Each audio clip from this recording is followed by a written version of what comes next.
नमस्कार बंधू भगिनींनो, मी आपणा सर्वांचं माझ्या यूट्यूब चॅनेलवर स्वागत करतो.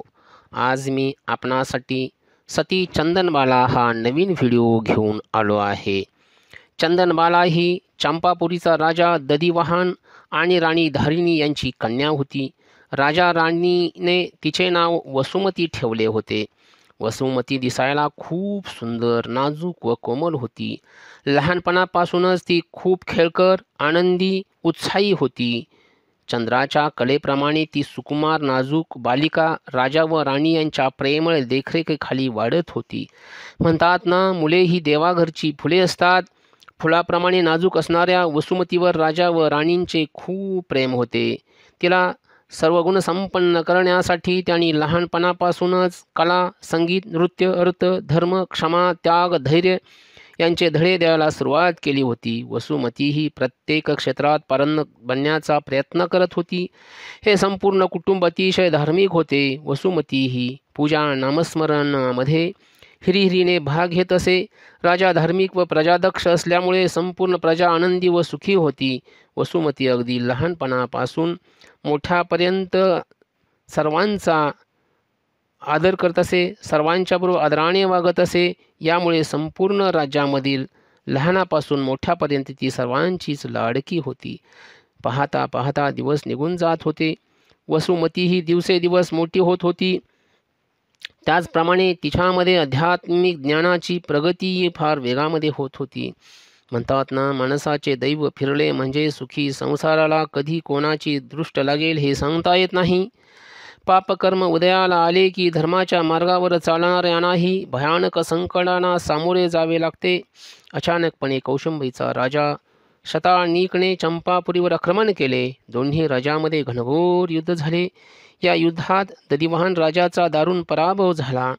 राजाला जंगलात पळून जाणे भाग पडले. सैनिकांनी राणी धारिणी व राजकन्या वसुमती यांना कैद केले. या दोघींना रस्त्यात जंगलामधून घेऊन जात असताना सैनिकांच्या मनात राणीबद्दल आसक्ती निर्माण झाली. सैनिक तिच्याकडे वाईट नजरेने पाहू लागले. पतिव्रता व शीलवान असणाऱ्या राणीच्या ही गोष्ट लक्षात आली. आपले शील व चारित्र्य वाचवण्यासाठी परमेश्वराचे नामस्मरण करत व अरिहंत अरहंत मंत्राचा जप करत राणीने देहत्याग केला. पुढे परमेश्वराचे नामस्मरण व अरिहंत अरहंत नामस्मरणाचा जप करत एका पवित्र हेतूने प्राणत्याग केल्यामुळे राणीला स्वर्गप्राप्ती झाली. धैर्यवान असणारी वसुमती अगोदरच अशा कठीण प्रसंगामध्ये घाबरली गेली होती. शिवाय आईचं छत्र हरवल्यावरती जास्तच घाबरली. तिच्याकडेही सैनिक वाईट नजरेने पाहत होतेच. वसुमती दक्ष झाली. तिने धैर्य एकवटले व सैनिकांना धमकावले, जर तुम्ही माझ्याशी वाईट वागण्याचा विचार केला तर मी देहत्याग करेन. त्या काळी स्त्रियांना दासी म्हणा किंवा गुलाम म्हणून विकले जात असे. सैनिकांना तिला विकून पैसे कमवायचे होते म्हणून त्यांनी तिला त्रास दिला नाही. शेवटी सैनिक तिला गुलामांच्या बाजारात घेऊन गेले. अशा रूपसुंदरीला एका वेश्येने खरेदी केले. वसुमतीला त्या स्त्रीचा हेतू लक्षात आल्यामुळे तिने त्या वेश्येसंगे जाण्यास साफ नकार दिला. याचवेळी तिचे भगवंत नामस्मरणही सुरूच होते. हे दृश्य एक धनिक सेठजी ऋषभदत्त पाहत होते. समताभाव धारण केलेल्या वसुमतीच्या चेहऱ्यावर एक विशेष तेज दिसत होते. सेठजी एक धार्मिक व दयाळू वृत्तीची व्यक्ती होती. ते हळूहळू वसुमतीच्या जवळ गेले. ती अरिहंत अरिहंत शब्दाचे नामस्मरण अशा कठीण प्रसंगी ही करत होती. ही मुलगी साधर्मी असून उच्च व सुसंस्कृत कुळामधील आहे हे शेठजींच्या लक्षात आले. शेठजींनी त्या वेश्येच्या हातून या मुलीची सुटका करण्याचा निश्चय केला. त्यांनी त्या वेश्येला तिने खरेदी केलेल्यापेक्षा जास्त सुवर्णमुद्रा दिल्या व वसुमतीला आपल्या ताब्यात घेतले. शेठजींना मूलबाळ नव्हते. त्यांनी तिला आपली मुलगीच मानली. त्याचप्रमाणे भविष्यात तिच्या आईवडिलांची भेट झाली तर त्यांना तिला सोपवण्याचा विचारही त्यांच्या मनात होतात. शेठजी धार्मिक वृत्तीचे व स्त्रियांचा सन्मान करणारे होते. ऋषभदत्त शेठजी वसुमतीला घेऊन घरी आले. आपल्या पत्नीला बोलावून घडलेला सारा वृत्तांत सांगितला व आपण हिला आपली मुलगीच मानू असे सांगितले. शेठाणी ही धार्मिक वृत्तीची होती. तिनेही या गोष्टीला मान्यता दिली. वसुमतीचे त्याने नाव बदलून चंदनबाला ठेवले. तिच्याजवळ ती राहू लागली. शेठजी बाहेरून आले की नेहमी शेठाणी त्यांचे पाय धुवायची. एक दिवस शेठाणी बाहेर गेली होती. उन्हाळ्याचे दिवस होते. शेठजी थकून आले होते. शेठाणी नाही म्हणून चंदनबाला गार पाण्याने शेठजींचे पाय धुण्यासाठी गेली. तिने वाकून पाय धुण्यास सुरुवात केली. एवढ्यात तिचे लांब लचक व सुंदर केस खांद्यावरून निसटले व सरळ शेठजींचे पाय धुतलेल्या पाण्यात पडणार असे जाणवल्याने शेठजींनी ते केस अलगद सावरले आणि नेमकं त्याच वेळी सेठाणी बाहेरून आली. हे दृश्य पाहून सेठाणीच्या मनात नको ते विचार यायला लागले. तिच्यात द्वेष, तिरस्कार व मत्सर निर्माण झाला व तिला असे वाटू लागले की या सुंदर मुलीला सेठजी एक दिवस आपली सवत बनवतील. तिचे मन या भयाने पछाडले. त्यामुळे ती धार्मिक वृत्तीची असूनही सदसद विवेक बुद्धी हरवून बसली. तिने मनोमन या मुलीचा काटा काढायचे ठरवले व संधीची वाट पाहू लागली. एक दिवस नेहमीप्रमाणे व्यवसायासाठी सेठजी 2-3 दिवसासाठी बाहेरगावी गेले होते. सेठाणीने या संधीचा फायदा उठवायचे ठरवले. चंदनबालाला तिने जवळ बोलावले व जे सुंदर लांब लचक केस सेठजींनी हातात धरले होते त्याच केसांचे मुंडन केले. तिच्या अंगावरील सुंदर कपडे उतरून घाणेरडे कपडे घालायला लावले. ती चंदनबालेला एका खोलीत घेऊन गेली. तिच्या हातापायात बेड्या ठोकल्या. खोलीचे दार लावून घेतले.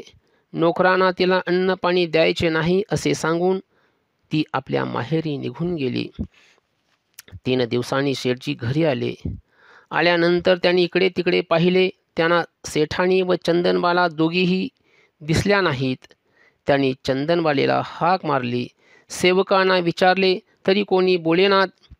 एवढ्यात एका अंधाऱ्या खोलीमधून बारीक आवाज आला. शेठजी तिकडे गेले व त्यांनी दार उघडले. पाहतात तर केसांचे मुंडन केले गेलेले, हातापायात बेड्या असलेली चंदनबाला त्यांना दिसली. ती परमेश्वर नामस्मरणामध्ये गुंग होती. शेठजी तिच्याजवळ गेले.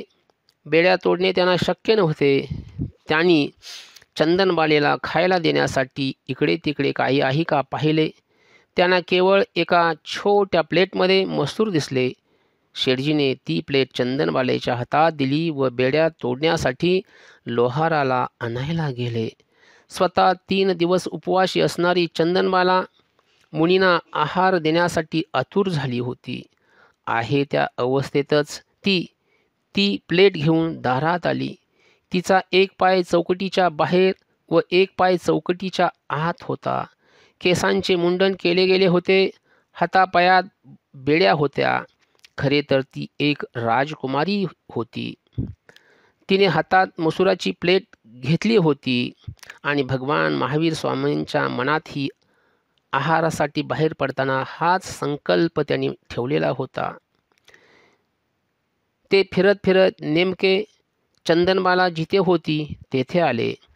चंदनबालाही हर्षित झाली. स्वामीजी थोडा वेळ थांबले व परत मागे फिरले. हे पाहून चंदनबालाला खूप दुःख झाले व ती रडायला लागली.